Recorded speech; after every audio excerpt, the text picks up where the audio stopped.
memasuki kitab yang keenam, Kitabu Iyadatil Marid wa Tashyi'il Mayyit, salat alaihi wa huduri dafnihi wal mukthi inda qabrihi ba'da dafnihi. Ada sejumlah bab yang akan dibahas oleh Al-Imam An-Nawawi rahimahullah ta'ala dalam tema ini. Yang pertama adalah tentang Iyadatul Marid. Pada bab yang ke-144. Al-Imam An-Nawawi rahimahullah berkata, Babu Iyadatil Marid. Bab tentang menjenguk orang sakit. Dan hadis ini telah disampaikan pada kesempatan yang lalu. Qala al-Imam An-Nawawi rahimahullah ta'ala, Anil Bara bin Azib radhiyallahu anhuma qala. Dari Al-Bara bin Azib radhiyallahu anhuma beliau berkata, Amarana Rasulullah sallallahu alaihi wasallam bi'iyadatil marid. Kami diperintahkan oleh Rasulullah sallallahu alaihi wasallam untuk menjenguk orang sakit. Watiba'il janazah, untuk menghantar jenazah.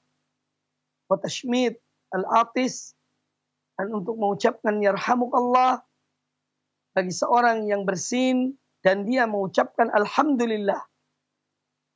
Maka kita diperintahkan untuk mengatakan atau mengucapkan yarhamukallah. Wa ibrar al-muqsim. Ibrar al-muqsim itu melaksanakan apa yang diinginkan oleh orang yang bersumpah terhadap kita agar kita mengerjakannya.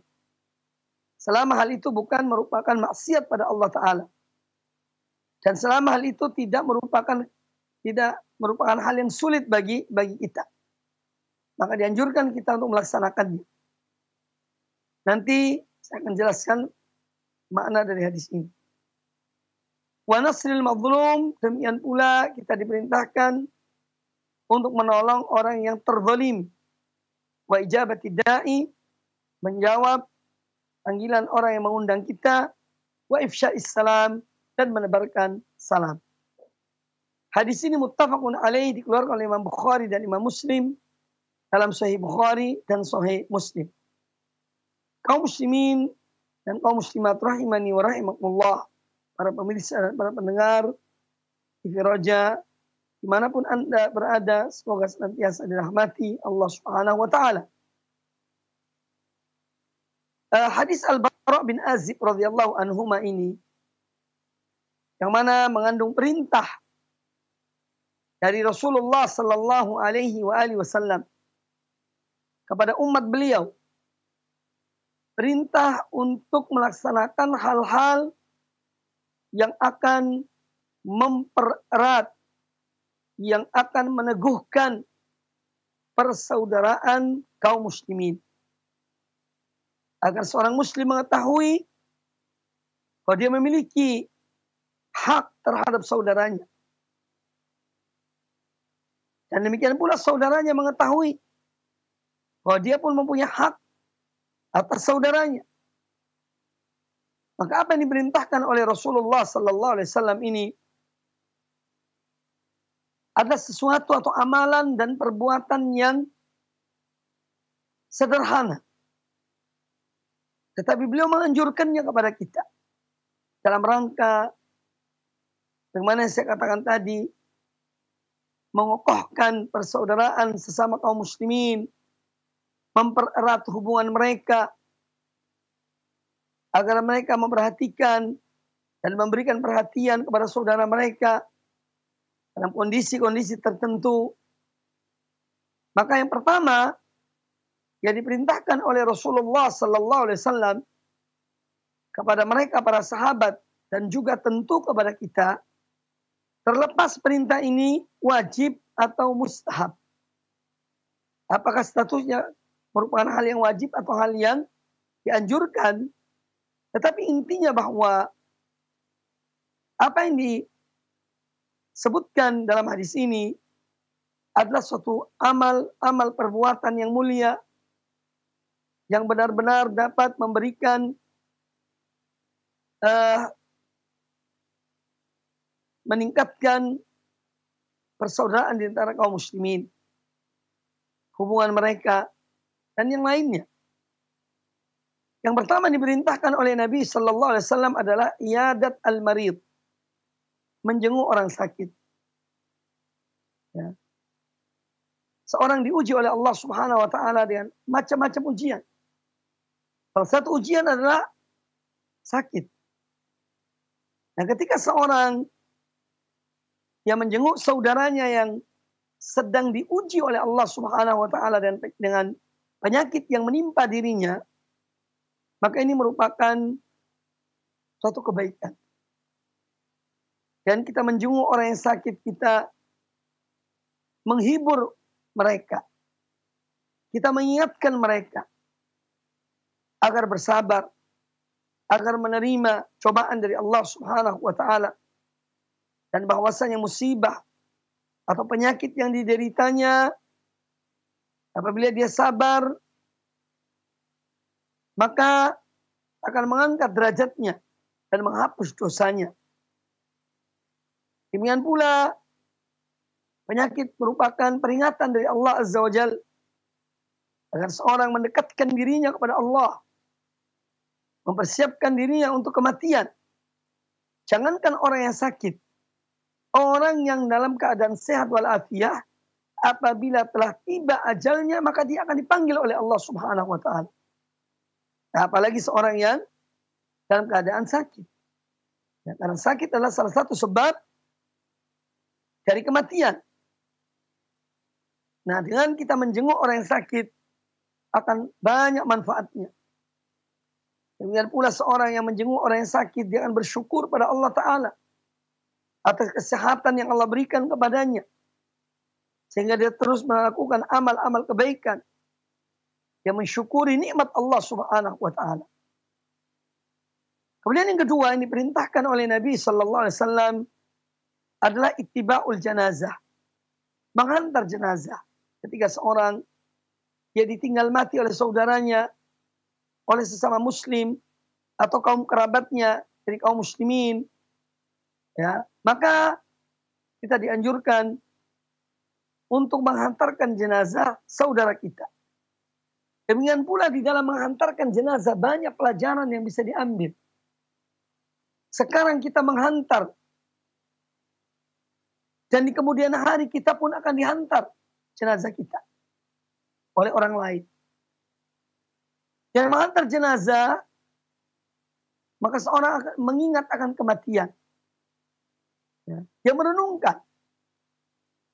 Maka dianjurkan dalam kondisi hening ketika kita mengantar jenazah, agar kita bisa merenungkan tentang peristiwa kematian ini.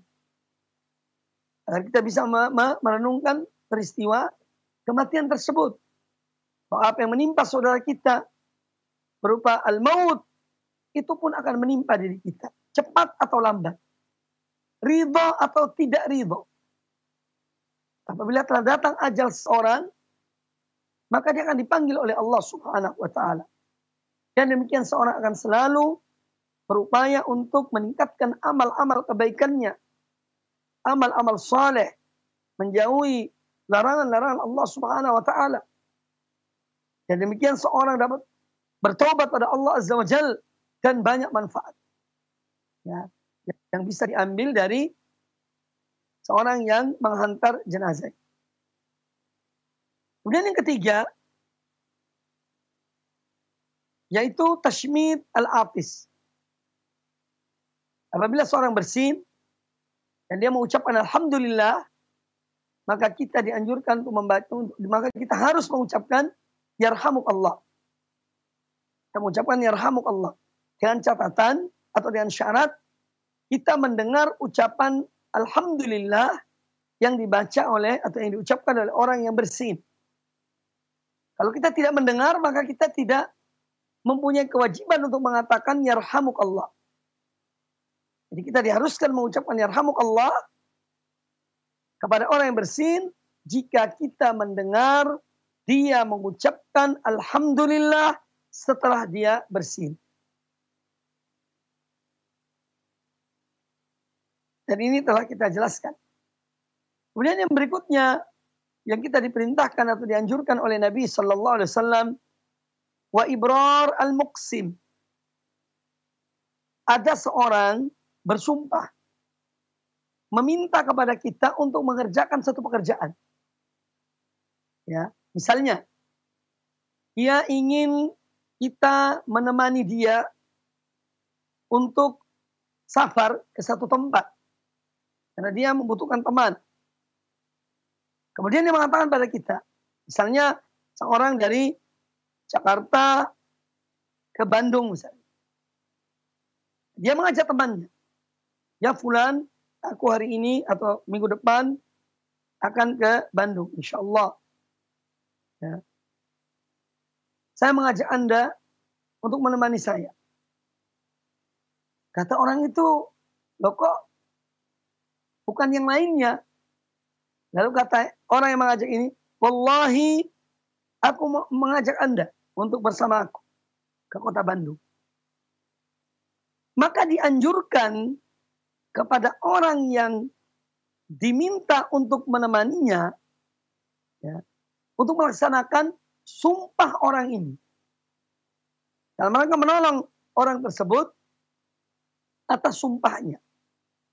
Selama pekerjaan yang diminta ya kepada kita untuk melakukannya bersamanya, itu bukan sesuatu hal yang berkaitan dengan kemaksiatan. Yang kedua, seorang yang diajak tadi itu dia mampu untuk melaksanakannya. Tidak ada kesulitan baginya. Itu diantara syarat yang disebutkan oleh para ulama. Jadi kita dianjurkan untuk menolong ya kepada saudara kita yang dia telah bersumpah agar kita mengikutinya. Ya. Agar kita mengikutinya. Atau contoh-contoh yang lain banyak sebetulnya. Jadi seorang bersumpah, dia mengatakan pada seseorang, wallahi ya, kamu bersama aku ya menjaga misalnya orang tuaku yang sedang sakit. Ketika dia mengatakan wallahi, dia bersumpah, maka kita dianjurkan, ini orang yang diajak untuk menemani dia menjaga orang tua yang sakit, dia dianjurkan untuk menemani agar dia tidak membatalkan sumpahnya dan harus membayar. Nah, jadi itu yang dimaksud dengan ibrar al-muqsim. Jadi seorang melaksanakan apa yang diinginkan oleh saudaranya yang telah mengucapkan sumpah agar kita melakukan hal yang diinginkannya. Selama hal yang diinginkannya itu untuk kita melakukannya bukan perbuatan dosa dan tidak ada kesulitan bagi kita. Itu syarat. Kemudian yang keempat atau yang kelima ya, dari apa yang dianjurkan oleh Nabi Sallallahu Alaihi Wasallam kepada kita adalah wa nasril mazlum, menolong orang yang teraniaya, orang yang dizalimi. Bagaimana sabda Nabi Sallallahu Alaihi Wasallam, unsur akhaka zaliman aw mazluman. Tolonglah saudaramu, baik dia orang yang mendolimi atau yang dizalimi. Maka ditanya oleh salah seorang sahabat, yaitu Abu Bakar radhiyallahu anhu, kata beliau, ya Rasulullah, kalau orang yang dizalimi dibantu itu iya. Tapi bagaimana kita menolong orang yang mendolimi? Maka kata Nabi Sallallahu Alaihi Wasallam, engkau mencegah dia dari mendolimi saudaranya. Maka nasrul mazlum, menolong seorang yang terzalimi, teraniaya, ini hal yang harus. Selama kita mampu untuk menolong orang tersebut. Baik dengan ucapan, ataupun mungkin suatu saat dengan perbuatan, maka dengan perbuatan. Selama kita mampu untuk menolong orang yang teraniaya, orang yang terzalimi. Kita dianjurkan, diperintahkan oleh Nabi SAW untuk menolong orang yang terzalimi. Karena kezaliman itu ada dua macam. Ada kezaliman dalam bentuk ucapan, ada kezaliman dalam bentuk perbuatan. Maka seorang dia harus membela saudaranya Ketika saudaranya misalnya difitnah atau dituduh dan tuduhan-tuduhan yang tidak benar, dan kita mengetahui bahwa apa yang dituduhkan itu tidak benar, maka kewajiban kita untuk membantah tuduhan. Apa yang kamu tuduhkan itu tidak benar. Apa yang kamu tuduhkan, kamu fitnahkan tentang saudara, tentang fulan, itu tidak benar. Ini salah satu bentuk menolong, yaitu membela orang yang terzalimi atau yang teraniaya. Kemudian yang keenam, wa ijabatid da'i. Kita juga diperintahkan oleh Nabi sallallahu alaihi wasallam untuk menjawab, untuk mendatangi undangan. Kita diundang misalnya untuk makan. Ya. Selama undangan itu tidak ada maksiatnya, tidak ada kemungkarannya, dan kita tidak berhalangan untuk mendatangi undangan itu, maka kita wajib mendatangi undangan tersebut. Kecuali kalau kita berhalangan. Atau di tempat undangan itu ada maksiat, banyak kemaksiatan, kemungkaran. Maka kita tidak mendatangi undangan tersebut. Ya. Tetapi kalau undangan itu tidak ada kemaksiatan, tidak ada kemungkaran, kemudian kita juga tidak berhalangan untuk hadir, maka kita datangi. Bahkan seorang yang berpuasa pun dia dianjurkan mendatangi. Kalau dia berpuasa sunnah, maka diserahkan kepadanya. Jika dia mau, dia batalkan puasanya. Tetapi kalaupun dia tidak mau membatalkan puasanya, maka dia mendoakan orang yang mengundangnya. Ya. Jadi bahkan orang yang sedang berpuasa pun dianjurkan mendatangi pada undangan itu. Jika dia kehendaki, dia berbuka, dia batalkan puasanya. Kalau puasa itu puasa sunnah, tetapi kalau puasa wajib tidak. Kalau seorang sedang berpuasa wajib, dia misalnya mengqadha puasa Ramadan, atau dia sedang berpuasa nazar, ya, bukan puasa sunnah, puasa nazar, karena dia pernah bernazar, dan dia sedang melaksanakan puasa nazar, maka ketika dia diundang oleh saudaranya, ya, dan dia mendatangi undangan itu, dia tidak boleh membatalkan puasanya. Karena puasa yang dilakukannya adalah puasa yang wajib. Ya. Entah itu puasa mengqadha puasa Ramadan, atau puasa itu puasa nazar. Tetapi kalau dia sedang berpuasa sunnah, puasa Senin Kemis misalnya, atau puasa 3 hari pada setiap bulan, kemudian dia diundang di salah satu hari itu, maka dia berhak untuk membatalkan puasa. Ya, dia boleh membatalkan puasanya, dan dia makan dalam undangan tersebut. Jadi ijabatud da'i. Dianjurkan, diperintahkan untuk mendatangi undangan. Kemudian yang terakhir, yang ketujuh adalah wa ifsya'is salam. Kita juga dianjurkan, diperintahkan untuk apa? Menebarkan salam. Ya, ini menunjukkan bahwa Nabi sallallahu alaihi wasallam adalah Nabi yang menyebarkan kedamaian di muka bumi ini. Bukan seperti apa yang dituduhkan oleh musuh-musuh Islam atau kaum munafikin yang menyebutkan tuduhan-tuduhan batil kepada Islam. Islam menganjurkan untuk menebarkan salam. Apalagi kepada sesama muslim. Menebarkan salam. Menebarkan kedamaian. Itu misi Islam. Untuk saling mencintai satu dengan yang lainnya di kalangan kaum muslimin. Kata beliau sallallahu alaihi wasallam, la tadkhulul jannata hatta tu'minu. Kalian tidak akan bisa masuk surga sehingga kalian beriman. Wala tu'minu hatta tahabu. Dan tidak sempurna iman kalian sehingga kalian saling mencintai, yakni satu dengan yang lainnya. Awala adullukum ala syai'in idza fa'altumuhu tahabbtum. Maukah kalian aku tunjukkan pada kalian suatu amalan, suatu perbuatan yang apabila kalian lakukan, maka kalian akan saling mencintai. Afsyus salam. Tebarkanlah salam. Ini pedoman dari Nabi sallallahu alaihi wasallam untuk mendapatkan kecintaan menumbuhkan kecintaan di antara kaum muslimin adalah dengan menebarkan salam. Kemudian hadis yang berikutnya. Qala al-Imam An-Nawawi rahimahullah ta'ala. Wa an Abi Hurairah radhiyallahu anhu, dan dari Abu Hurairah radhiyallahu anhu beliau berkata, anna Rasulullah sallallahu alaihi wasallam qala, bahwasanya Rasulullah sallallahu alaihi wasallam bersabda, haqqul muslimi 'alal muslimi khamsun.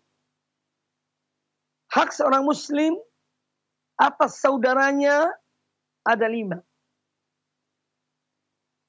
Hak seorang muslim yang harus dia penuhi terhadap saudaranya ada 5 perkara.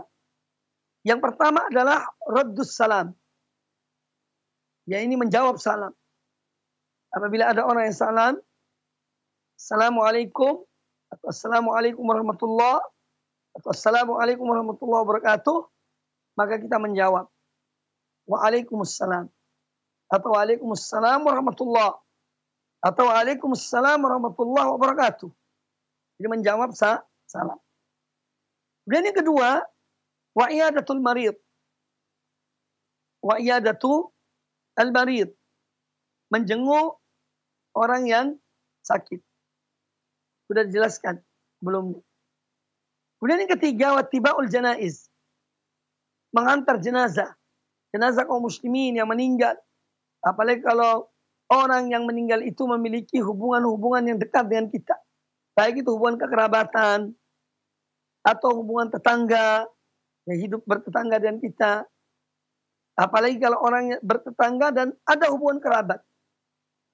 Maka ini tentu sangat dianjurkan untuk menghantar jenazah tersebut. Ya. Selama tidak ada halangan dan kita hadir, ya, kita ada di tempat itu, maka tidak ada alasan untuk tidak menghantarkan jenazah tersebut. Kemudian yang ketiga, wa ijabatud da'wah. Ya, mendatangi undangan. Bagaimana saya jelaskan pada yang sebelumnya. Itu yang keempat, wa ijabatud da'wah. Dan yang kelima adalah wa tashmitul atis. Yaitu mengucapkan yarhamukallah bagi seorang yang bersin dan dia mengucapkan alhamdulillah, maka kita menjawab atau mengucapkan untuknya yarhamukallah. Kemudian hadis yang berikutnya, wa anhu, juga dari Abu Hurairah radhiyallahu anhu. Qala Rasulullah sallallahu alaihi wasallam. Rasulullah sallallahu alaihi wasallam bersabda, Innallaha azza wa jalla yaqulu yaumal qiyamati. Sesungguhnya Allah azza wa jalla akan berkata di hari kiamat kelak. Ya. Ya bani Adam maridtu falam ta'udni. Wahai anak Adam, aku sakit namun engkau tidak menjengukku. Qala ya Rabbi kaifa a'uduka wa anta rabbul alamin. Maka kata orang itu, wahai Rabbku, bagaimana aku menjengukmu? Wa anta rabbul alamin, sedang engkau adalah rabbul alamin. Rabb semesta alam. Qal, maka Allah berfirman, ama alimta anna abdi fulan marida falam ta'udhu? Bukankah engkau mengetahui bahwasanya hambaku fulan, dia sakit. Falam ta'udhu, namun engkau tidak menjenguknya. Ama alimta annaka law uttahu lawajadtani? Tidakkah engkau ketahui bahwasanya jika engkau menjenguk orang itu, ini hambaku yang sakit itu, lawajadtani, niscaya engkau akan mendapati aku, engkau akan menjumpai aku indahu di sisinya.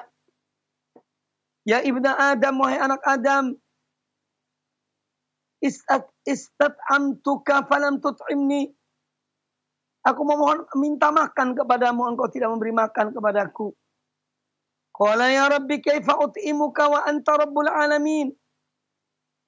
Maka anak Adam itu mengatakan, wahai Rabbku, wahai Tuhanku, bagaimana aku memberikan engkau makan sedang engkau adalah Rabbul Alamin, Rabb semesta alam. Qal, kata Allah Ta'ala, ama alimta anna istat'amaka abdi fulanun falam tut'imhu. Tidakkah engkau ketahui bahwasanya engkau, hambaku fulan, pernah meminta makan padamu, namun engkau tidak memberikan kepadanya. Ama alimta anna kalau at'amtahu lawajadta dzalika indi.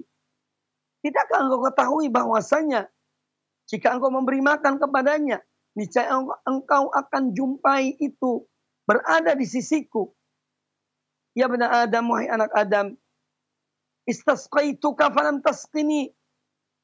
Aku meminta minuman padamu, namun engkau tidak memberi aku minum. Qala ya Rabbi ya Rabb, kaifa asqika wa anta rabbul alamin.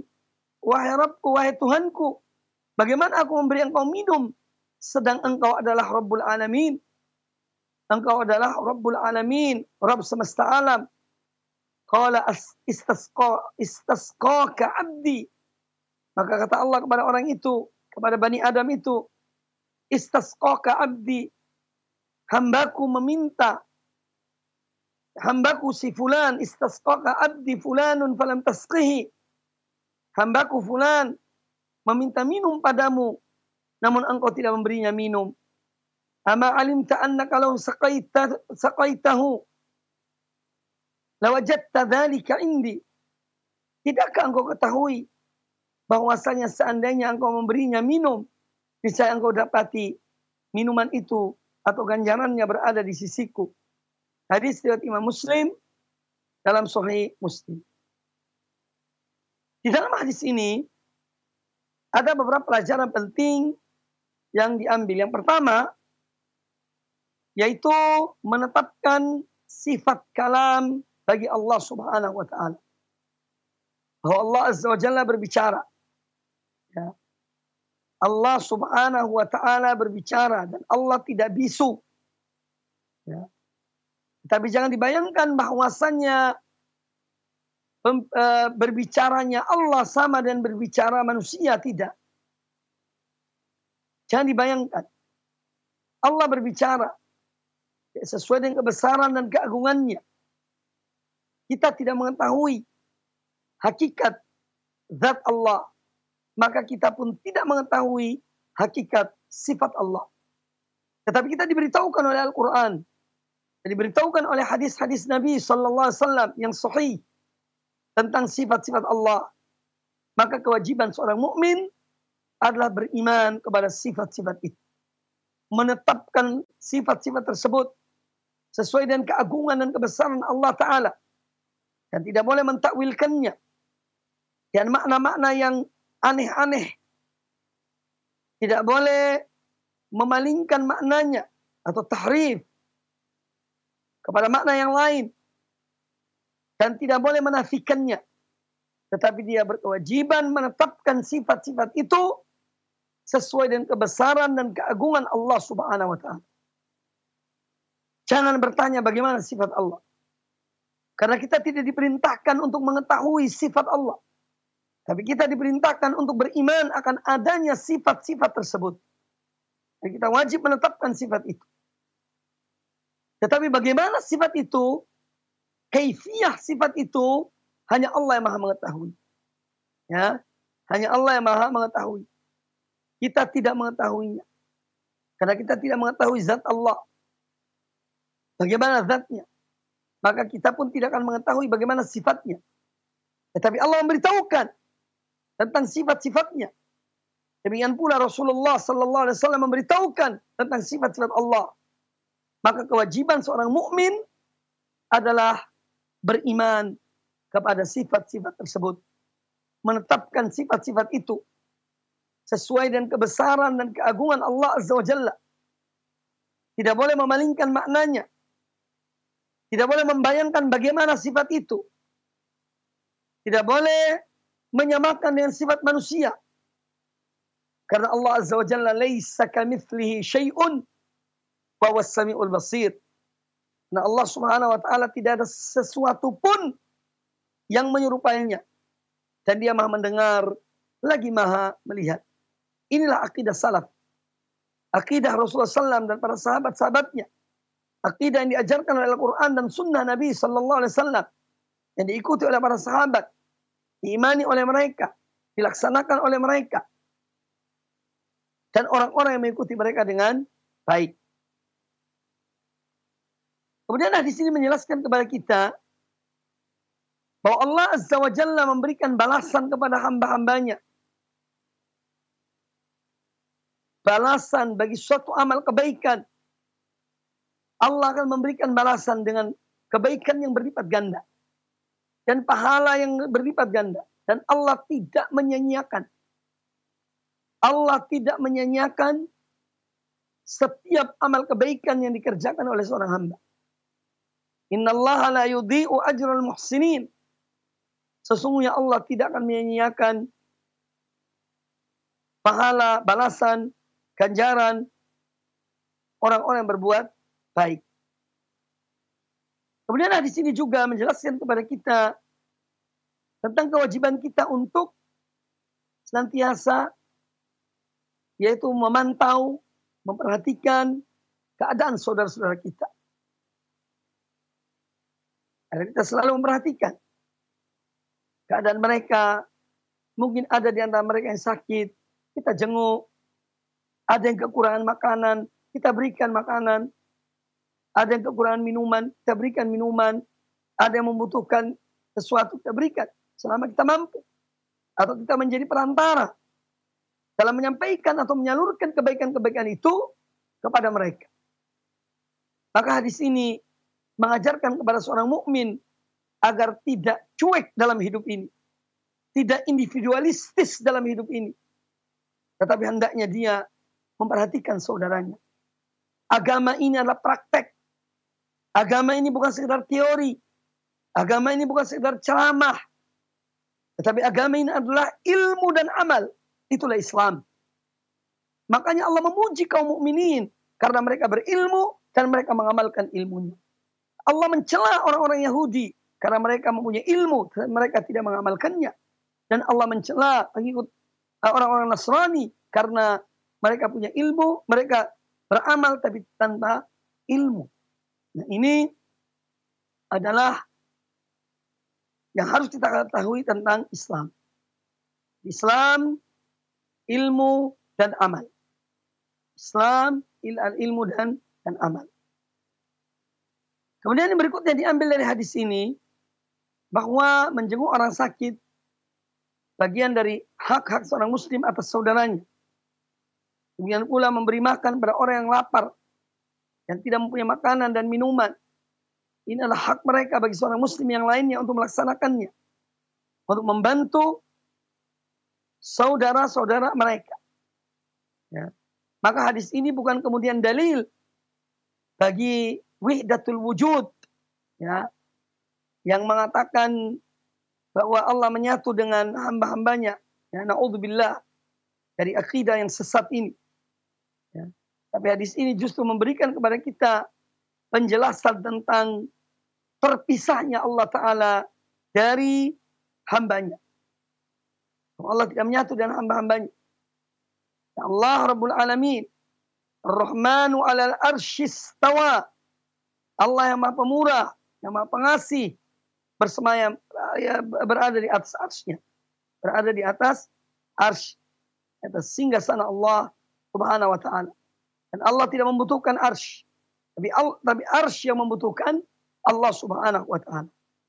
Apabila kita beriman kepada Al-Quran dan Sunnah, sejalan dengan apa yang dipahami oleh para salaf, maka hidup ini akan tenang. Ya. Kita akan tenang dalam melaksanakan agama Allah ini.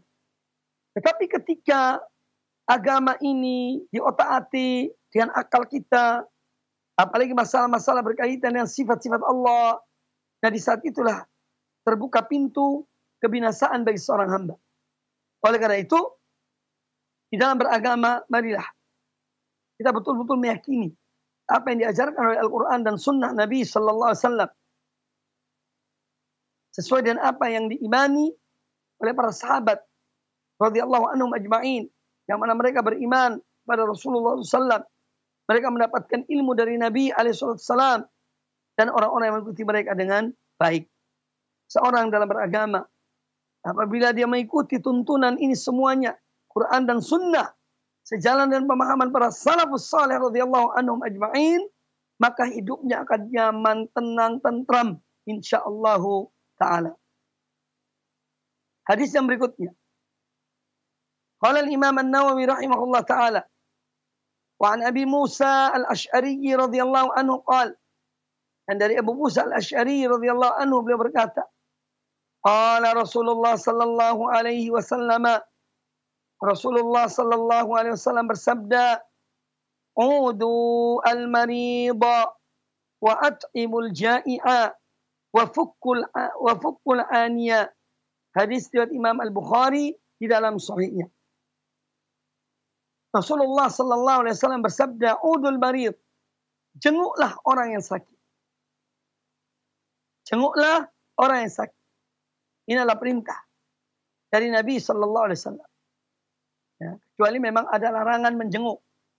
Karena kadang-kadang ada orang yang sakitnya itu memang tidak boleh dijenguk. Dan itu realita dalam kehidupan ini. Baik itu corona atau bukan corona. Sebelum ada corona pun ada beberapa orang-orang yang sakit yang ditulis di situ di depan pintu kamarnya dilarang menjenguk orang ini. Ya. Itu sudah ada. Tapi selama orang itu sakit dan kita diperbolehkan menjenguk, tidak ada larangan untuk menjenguknya, maka kita dianjurkan, ya, bahkan diperintahkan oleh Nabi sallallahu alaihi wasallam untuk menjenguk orang yang sakit. Udul marid. Wa at'imul ja'i. Kemudian memerintahkan kita untuk memberi makan kepada orang yang lapar.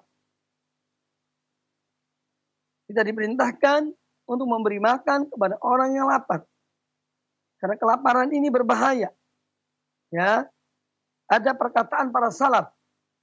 Dan itu bukan hadis. Kadal faqru an yakuna kufran. Bahwa kefakiran itu, tentu kefakiran yang mana seorang sampai-sampai tidak memiliki makanan untuk seharinya. Kadal faqru an yakuna kufran. Bahwa kefakiran itu bisa menjerumuskan kepada kekufuran. Na'udzubillah. Nah, oleh karena itu, seorang muslim ya, mempunyai kewajiban untuk memperhatikan saudara-saudara mereka yang kekurangan makanan, kekurangan kebutuhan hidup mereka, apalagi kebutuhan-kebutuhan yang pokok. Dan kita mengetahui terjadi pemurtadan di sebagian ya, dari wilayah negeri kita. Salah satu sebab adalah karena ekonomi yang minim. Karena kefakiran yang melanda mereka. Maka ini merupakan kewajiban bagi kita untuk memperhatikan saudara-saudara kita kaum muslimin ya, yang lapar, yang kekurangan makanan dan yang lainnya untuk kita menyalurkan pada mereka. Kemudian mafukul aniyah. Al-aniyah di al-asir.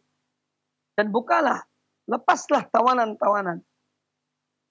Ya, tawanan yang memang sudah sepatutnya dilepas, ya dilepas. Ya. Tawanan yang tidak membuat kerusakan di muka bumi.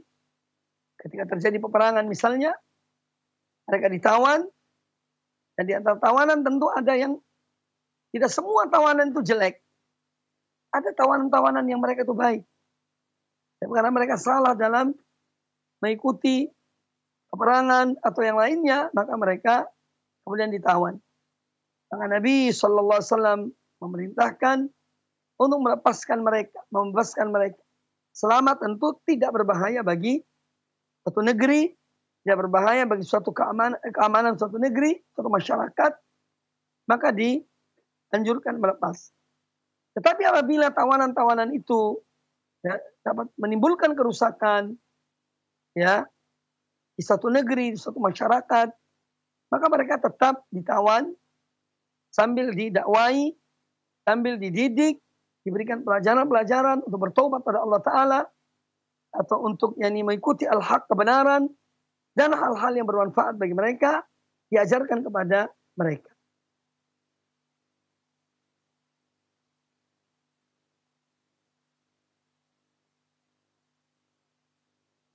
Kemudian hadis yang berikutnya, kata Imam An-Nawawi rahimahullah ta'ala, wa an Thauban radhiyallahu anhu, anin Nabi sallallahu alaihi wasallam qala, dari Thauban radhiyallahu anhu, dari Nabi sallallahu alaihi wasallam beliau bersabda, innal muslima idza ada akhahu al-muslima lam yazal fi khurfatil jannati hatta yarji'a. Qila ya Rasulullah wa ma khurfatul jannati? Qal janaha. Qal janaha. Rasulullah sallallahu alaihi wasallam bersabda, sesungguhnya seorang muslim jika dia menjenguk saudaranya yang sakit, yakni saudara orang muslim ya yang dalam keadaan sakit, maka berarti dia berada di salah satu dari taman-taman surga atau hasil dari surga sampai dia kembali, sampai dia pulang. Qila, para sahabat bertanya, ya Rasulullah, wa ma khurfatul jannah? Wahai Rasulullah, apakah yang dimaksud dengan khurfatul jannah? Qal janaha. Kata para ulama, janaha di sini artinya ma yajtani atau ma yujtana minat thamar. Sesuatu yang dipanen dari surga itu. Maka ini hadis ini menjelaskan kepada kita tentang keutamaan orang yang menjenguk saudaranya yang sakit. Ya. Keutamaannya besar. Kadang-kadang kita remehkan, kita gampangkan masalah ini. Padahal menjenguk orang sakit itu fadilahnya besar. Belum lagi ada hadis yang lain bahwasanya seorang didoakan ya oleh malaikat. Nanti akan disebutkan oleh Imam An-Nawawi dalam bab ini. Didoakan oleh para malaikat bagi orang menjenguk saudaranya. Kalau dia jenguk di pagi hari, didoakan sampai di sore hari. Kalau dia menjenguknya di sore hari, didoakan oleh para malaikat sampai pagi hari. Maka menjenguk orang sakit banyak manfaatnya, banyak fadilah dan keutamaannya. Nah, hadis yang baru kita dengar tadi menjelaskan kepada kita tentang pahala seorang muslim yang menjenguk saudaranya muslim. Saudaranya muslim yang dalam keadaan sakit. Adapun misalnya ada temannya bukan muslim dalam keadaan sakit, dia menjenguk, ini hanya sebagai bentuk salah satu bentuk muamalah, pergaulan, ya, kemanusiaan, itu tidak mengapa. Tetapi tidak mendapatkan fadilah yang disebutkan dalam hadis ini. Jadi fadilah ini sebagaimana dikatakan oleh para ulama, yaitu fadilah ini ketika seorang muslim menjenguk saudaranya muslim yang berada dalam keadaan sakit. Yang mendapatkan fadilah ini. Maka hadis ini tentu mengandung anjuran agar kita menjenguk orang yang sakit. Dan ini salah satu di antara amal-amal ibadah yang mulia. Salah satu di antara amal-amal kebaikan yang mulia di sisi Allah Subhanahu wa ta'ala. Kemudian hadis yang berikutnya, qala al-Imam An-Nawawi rahimahullah ta'ala,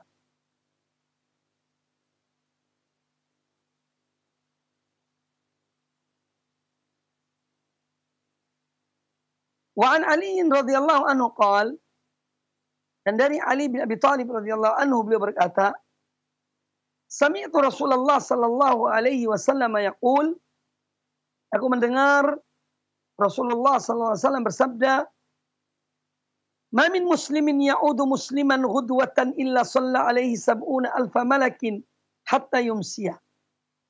Tidaklah seorang muslim menjenguk saudaranya muslim, ya, saudara yang dalam keadaan sakit, dia menjenguk di pagi hari, melainkan 70.000 malaikat mendoakannya sampai di sore hari.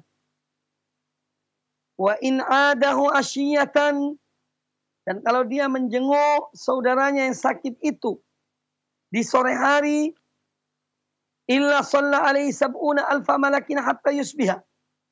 Maka 70.000 malaikat mendoakannya sampai pagi hari. Wa kana lahu kharifun fil jannati, dan dia mendapatkan yakni buah-buahan dari surga. Allah siapkan baginya untuk di surga kelak.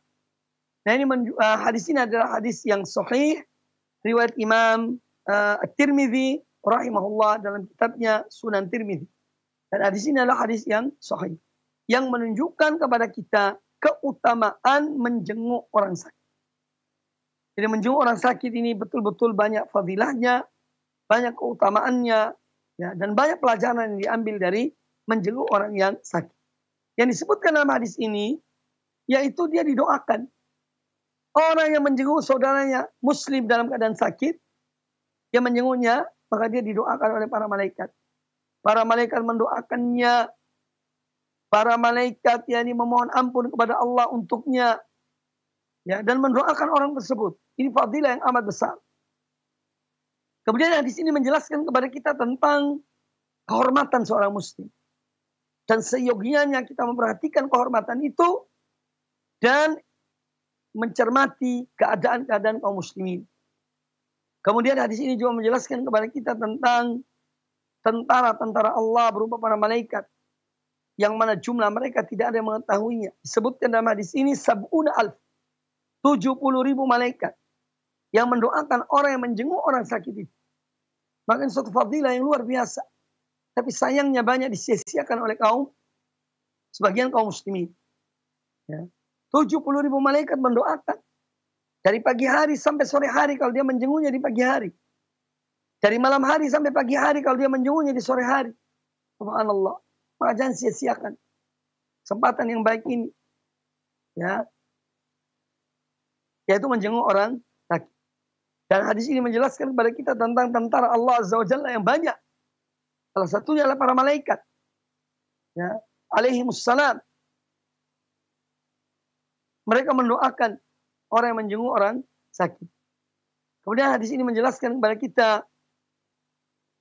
tentang adanya hubungan antara alam nyata dengan alam gaib. Alam nyata yaitu ketika seorang datang kepada saudaranya, dia menjenguk dalam keadaan saudaranya dalam keadaan sakit. Ternyata alam nyata ini ada hubungannya dengan alam gaib, yaitu alamnya para malaikat. Mereka mendoakan orang yang menjenguk saudaranya ini. Ya. Jadi ini menunjukkan adanya hubungan, ya, antara alam yang nyata dengan alam yang gaib. Yaitu dengan apa yang diberitahukan oleh Rasulullah Sallallahu Alaihi Wasallam. Hadis ini tidak kemudian dijadikan dalil untuk ketika kita mengatakan ada hubungan gaib dengan nyata dengan yang gaib, bahwa ada manusia yang mengetahui yang gaib. Tidak ada seorang pun yang mengetahui yang gaib. Ya. Hanya Allah mengetahui yang gaib. Atau para rasul yang Allah menghendaki untuk memberitahukan yang gaib itu kepada rasul tersebut. Adapun manusia-manusia biasa yang mendakwakan bahwa dia mengetahui yang gaib adalah dukun. Ya. Dan itu tidak benar. Tidak ada yang mengetahui yang gaib kecuali Allah Subhanahu wa Ta'ala. Itu diantara pelajaran-pelajaran yang diambil dari hadis ini. Dan hadis ini juga tentu menjelaskan pada kita tentang keutamaan dari menjenguk orang yang sakit. Demikian dapat disampaikan pada kesempatan yang baik ini. InsyaAllah kita lanjutkan pada kesempatan yang lain, yaitu menjelaskan tentang hadis-hadis yang lainnya. Masih ada sejumlah hadis Nabi Sallallahu Alaihi Wasallam di dalam bab ini. InsyaAllah dilanjutkan pada kesempatan yang akan datang. Demikian aku qouli hadza, astaghfirullah li wa lakum, wallahu taala a'lam. Kami kembalikan kepada akhuna pembawa acara dari Rojati. Baik, terima kasih kami ucapkan untuk Al-Ustaz, jazakumullahu khairan. Materi bahasan nasihat penuh manfaat yang telah disampaikan. Semoga Allah Subhanahu wa Ta'ala memberikan taufik bagi kita untuk bisa memahami dan mengamalkan ilmu yang disampaikan oleh Al-Ustaz tadi. Ikhwatal Islam, untuk selanjutnya kita masuk ke sesi interaktif. Untuk Anda yang akan bertanya, silakan. Silakan. Baik, masih belum tersambung barangkali. Kami angkat pertanyaan dari pesan singkat terlebih dahulu. Assalamualaikum warahmatullahi wabarakatuh. Ustadz mohon nasihatnya mengenai memberi makan dan minum kepada orang lain yang meminta. Apakah kita juga wajib untuk memberikannya, untuk memberi makan dan minum untuk orang yang meminta-minta di jalan, baik kita memberinya dalam bentuk makan atau minuman tersebut atau berupa uang. Apakah ada anjuran demikian Ustadz? Mohon nasihat, jazakallah khairan. Baik. Tentang pertanyaan ini, ya memang orang yang meminta itu tentu kita melihat kondisinya. Dan pada hakikatnya, pada dasarnya, permasalahan orang-orang yang miskin, yang meminta-minta, itu pada hakikatnya memang adalah merupakan kewajiban yaitu negara di dalam menangani mereka. Ya. Dan alhamdulillah juga perhatian dari sosial ya atau departemen sosial tentang orang-orang yang meminta-minta itu juga ada perhatian dari mereka, ya, dari pemerintah. Namun kita masih jumpai terkadang orang-orang meminta-minta. Ya. Dan di sini kita melihat keadaan orang tersebut. Apabila memang kita melihat orang itu, ya karena kita lihat apa adanya. Ya. Kita tidak mempunyai kewajiban untuk yakni bertanya, kamu kerja apa, dari mana datangmu, ini dan itu, tidak. Ya, maka kita kembali pada niat kita, amal kita, atau niat hati kita. Kalau kita ingin memberikan, berikanlah ya, kepada orang tersebut. Ya. Kita berikan. Tetapi memang di beberapa daerah itu atau lokasi ada larangan seperti itu, atau larangan meminta-minta, apalagi di traffic light, di lampu lalu lintas, yaitu kita berusaha untuk menghindar karena memang kita dilarang memberikan di tempat-tempat tersebut, maka kita pun tetap mematuhi larangan itu. Ya, karena kadang-kadang bisa menghalangi lancarnya perjalanan ya atau lalu lintas. Oleh karena itu kita menghindar. Tetapi ada orang-orang yang memang kita melihat dan mata kepala kita, ya misalnya di pinggir jalan atau dia datang ke rumah kita dan memang orangnya fakir, orang yang miskin, ya maka wallahu a'lam yang kita berikan ya dengan kemampuan kita, berikan, ya karena dengan demikian ada perhatian dari kita. Walaupun sebetulnya memang meminta-minta adalah perbuatan yang tercela dalam Islam. Tetapi ketika kita memberikan, misalnya ada orang, ya ini orang cukup, tapi memang senangnya meminta-minta, dan kita tidak mengetahuinya. Dia datang meminta pada kita, kemudian kita berikan kepada dia. Maka sebetulnya dia tidak berhak mendapatkan pemberian itu. Itu dosa-dosa dia. Dia menanggungnya. Ya. Dan kita dengan niatnya kita. Ya. Kita dengan niat, kita memberikan kepadanya. Jadi seorang tentu lebih mengetahui tentang keadaan dan mencermati orang yang meminta itu. Kalau memang layak diberikan ya dan tidak melanggar peraturan dari misalnya yang mana saya sebutkan tadi, maka kita berikan. Tetapi selama itu orang itu tidak layak ya, dan juga dapat mengganggu perjalanan orang lain, maka kita tetap menaati peraturan ya, yang diberikan oleh pemerintah dalam hal ini. Maka saya lebih cenderung apabila ada orang meminta misalnya di rumah kita dan kita tahu orang itu dia adalah orang yang susah, orang yang tidak mampu, maka lebih utama kita berikan orang yang datang di rumah kita itu. Karena itu kita lebih bisa mengontrol orang itu dan lebih mengetahui tentang keadaan mereka. Adapun kalau di jalan-jalan ya memang itu juga sebaiknya kita menghindar untuk memberikan karena faktor-faktor yang lain. Wallahu ta'ala a'lam. Baik, terima kasih atas jawaban dan nasihat dari Al-Ustadz. Jazakallahu khairan, barakallahu fiik. Selanjutnya kita coba sapa dari telepon. Untuk Anda yang akan bertanya, silakan. Ya, silakan Bapak atau Ibu. Assalamualaikum. Waalaikumsalam warahmatullahi wabarakatuh. Silakan, dengan siapa, dari mana Bapak? Bapak Muslim dari Tambelangan, Kabupaten Sampang, Madura, Jawa Timur. Ya, silakan pertanyaannya, Pak. Saya mau tanya Ustadz, apa hukumnya berdonasi kepada ahlul bid'ah? Misalnya ada ahlul bid'ah minta untuk minta uang untuk membangun masjid begitu. Tapi itu ahlul bid'ah begitu. Apakah boleh memberikan donasi kepadanya begitu? Baik. Baik, terima kasih Pak interaksi dan pertanyaannya. Terima Barakallahu kasih. fiik. Assalamualaikum.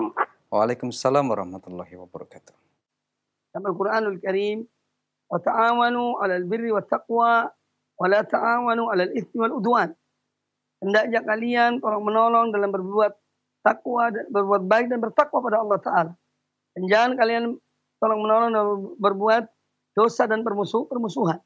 Maka dari itu seorang hendaknya dia mengetahui, seorang mukmin, seorang muslim, dia hendaknya mengetahui di mana dia letakkan hartanya dan di mana dia infakkan hartanya. Karena harta itu akan ditanya oleh Allah Subhanahu wa taala. Ya. Mimma iktasabahu wa fima anfaqo. Dari mana dia mendapatkan harta itu dan dia belanjakan kemana harta itu. Maka dari itu pandai-pandailah meletakkan harta kita, menginfakkan harta kita, kemana kita infakkan. Nah, ini mungkin jawaban saya secara umum ya tentang apa yang ditanyakan tadi. Seorang muslim hendaknya dia mengetahui di mana dia letakkan hartanya. Ya. Di mana dia meletakkan hartanya. Maka kita harus pandai dalam hal ini. Harus arif dalam masalah ini. Hingga kita meletakkan harta itu kepada tempat. Jangan kita karena perasaan, karena tidak enak dan lain sebagainya. Karena kita akan ditanya oleh Allah Subhanahu wa taala di hari kiamat kelak. Ya, dalam satu riwayat 4 pertanyaan, dalam riwayat yang lain 5 pertanyaan.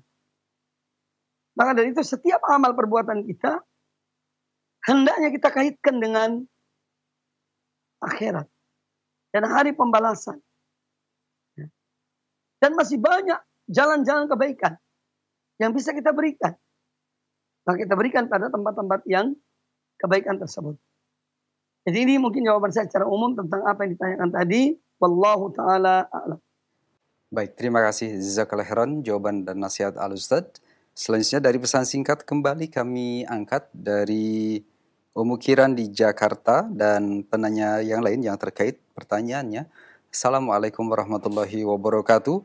Ustadz, di masa pandemi sekarang ini kita tidak dibolehkan untuk menjenguk orang yang sakit di rumah sakit ataupun juga tidak bisa menyelenggarakan jenazah bagi mereka yang wafat karena pandemi ini, Ustadz. Mohon nasihatnya, Ustadz, bagaimanakah agar kita masih tetap bisa mendapatkan pahala besar dari menjenguk orang yang sakit dan menyelenggarakan jenazah serta menunaikan hak mereka dalam masa pandemi sekarang ini. Jazakallahu khairan, barakallahu fiik. Baik, pertanyaannya bagus sekali tentang di masa pandemi dalam realita yang kita jalani itu memang orang-orang yang meninggal atau orang yang sakit terkena COVID-19 itu tidak boleh dikunjungi. Ya. Kemudian juga ketika meninggal hanya terbatas beberapa orang yang mensolatkan jenazah orang yang meninggal tersebut. Maka ada sebetulnya cara yang bisa kita lakukan, apalagi kita di zaman sekarang ini, zaman yang memang ya canggih, hubungan komunikasi, Masya Allah, bisa dengan baik dan lancar, maka kita bisa dengan misalnya menelpon atau mengirim WhatsApp kepada orang yang dalam keadaan sakit itu. Kalau dia masih sadar dan bisa membaca, bisa mendengar, maka kita menghubungnya dengan menelpon. Sambil mendoakannya, ya. Sambil kita memberikan sugesti pada orang itu untuk semangat, ya, mengharapkan hanya kepada Allah, Allah yang Maha menyembuhkan, ya, tetap menjalankan aturan-aturan yang dianjurkan oleh mereka yang merawatnya, dan banyak hal bisa kita lakukan sebetulnya. Ya. Adapun kalau memang kita dihalangi, tidak bisa menjenguk, tapi kita bisa menghubungi, maka kembali pada hadis tentang innamal a'mal binniyat. Ya, bahwa amal-amal seorang tergantung dari niatnya. Maka insya Allah, kalau kita tidak bisa menjenguk karena suatu hal yang menghalangi kita, kita insya Allah mendapatkan pahala, ganjaran, bagaimana yang disebutkan oleh Nabi Sallallahu Alaihi Wasallam. Ya. Jadi kalau sekarang ini alhamdulillah kita bisa melaksanakan hal itu dengan menelpon dan mengirim doa misalnya dalam bentuk surat kepada orang yang sakit tersebut. Kemudian juga kalau sholat jenazah, ya mungkin seorang kalau memang misalnya kuburannya itu dekat, ya karena ada kuburan COVID yang agak jauh, memberatkan seorang, ada juga yang dekat. Ya, misalnya setelah kalau kita tidak punya kesempatan untuk mensolatkan jenazah orang tersebut, saudara kita atau famili kita, maka kita mencari tahu, ya mencari informasi di mana kuburan itu. Nah, setelah dikuburkan, ya kita datangi. Kita dibolehkan dalam agama datang ke kuburan itu mensolatkan jenazah di kuburnya. Bagaimana yang terjadi di zaman Nabi Sallallahu Alaihi Wasallam? Pernah ada seorang wanita berkulit hitam. Dia wanita ini sering menyapu masjid. Membersihkan, mengangkat ada mungkin daun atau apalah. Ya, yang mengotori masjid sering dibersihkan oleh wanita tersebut. Suatu hari, Rasulullah SAW tidak melihat wanita itu. Mana orang ini? Beliau bertanya pada para sahabat. Kata mereka, ya Rasulullah, orang ini telah meninggal. Dan kami tidak mau merepotkan engkau ya Rasulullah. Karena meninggalnya kelihatan di malam hari atau bagaimana. Intinya mereka tidak mau merepotkan Nabi Sallallahu Alaihi Wasallam. Maka Nabi SAW mengatakan pada sebagian sahabat itu, mana kuburnya? Jadi beliau menyuruh mereka mengantar beliau. Kemudian mereka mengantarkan Nabi SAW ke kuburan wanita itu dan beliau mensolatkan jenazah tersebut. Ya, jadi ini juga cara yang bisa kita tempuh, yang bisa kita lakukan ketika kita tidak bisa dan tidak mempunyai kesempatan untuk mensolatkan jenazah yang wafat karena COVID. Boleh setelah dia dikuburkan.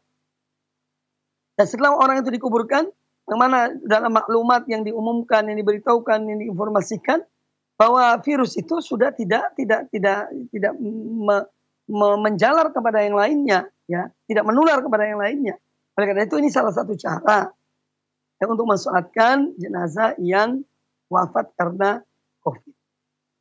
Tetapi kalau kita diberikan kesempatan, bagaimana yang kami alami beberapa bulan yang lalu, ada teman, kebetulan anak yang meninggal, ya kemudian kami diminta dan yang mensolatkan hanya beberapa orang. Kami datangi tempat itu yang semua sudah sesuai dengan protokol COVID dan kami mensolatkan jenazah tersebut. Ini kalau diberi kesempatan. Tapi kalau tidak, ya mungkin di kuburnya bisa ya seorang mendatanginya dan mensolatkan jenazah itu di kuburan. Atau yang lebih penting dari itu adalah mendoakannya. Ya, mendoakan orang itu insya Allah sudah mencukupi.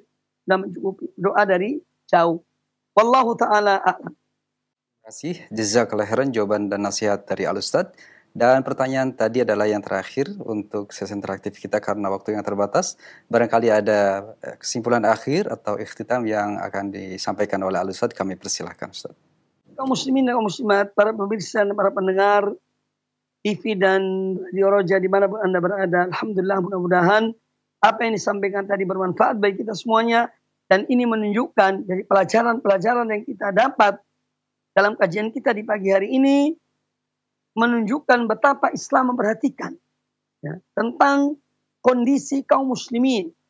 Harus ada perhatian dari saudaranya. Harus menjadi memperhatikan hubungan yang baik antara satu dengan yang lainnya di kalangan kaum muslimin.